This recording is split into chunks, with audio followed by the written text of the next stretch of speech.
Alright, so we're going to do some curry turkey burgers today. So I have 2 packs of ground turkey. I'm going to mix them up with some nice variety of spices. I'll list the spices that we're using in this and all the ingredients separately on the recipe when I post the recipe completely, which you go to get on my website, chefwarren.ca. So I have some fresh thyme I'm going to chop up here, and we're going to mix it up nice and tight with a bit of breadcrumbs. The breadcrumbs will make sure it's just not wet. We want it not to be too sticky. And make sure you press any air pockets out of the meat so it's nice and tight. I have 2 onions I've sliced up and some asparagus we're going to put into this as well. A few cloves of garlic. I'm going to press the garlic, pop them out, and just give them a nice chop. So we chop the garlic up nice and fine, and then I'm starting to preheat my pan. Pan's been preheating for a couple minutes. I have it on a medium heat. We don't want the pan to be too hot here. The water's beating. This is quite lean, so we're going to stick it in, brown it for about 5 minutes, and then what I'm going to do is I'm just going to flip it over nice and gently. Now, there's very little fat in this meat, so a little bit frying does take care to be done here. So I'm going to take them all out and just flip them right over, and it's going to be good to go.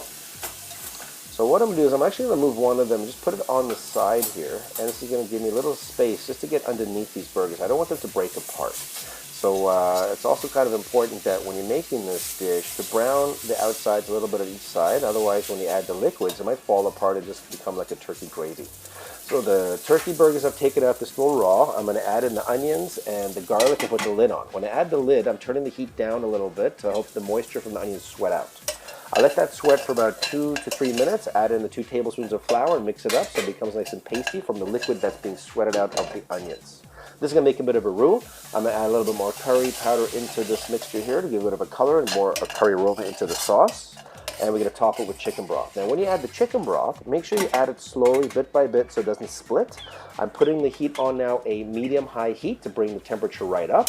The flour's starting to cook and to bind nicely, so it's getting nice and thick. I'm going to add more chicken broth just so when I put the burgers in, they're going to be covered with liquid because they are raw. What we're going to do now is we're going to braise them in this lovely onion turkey broth here.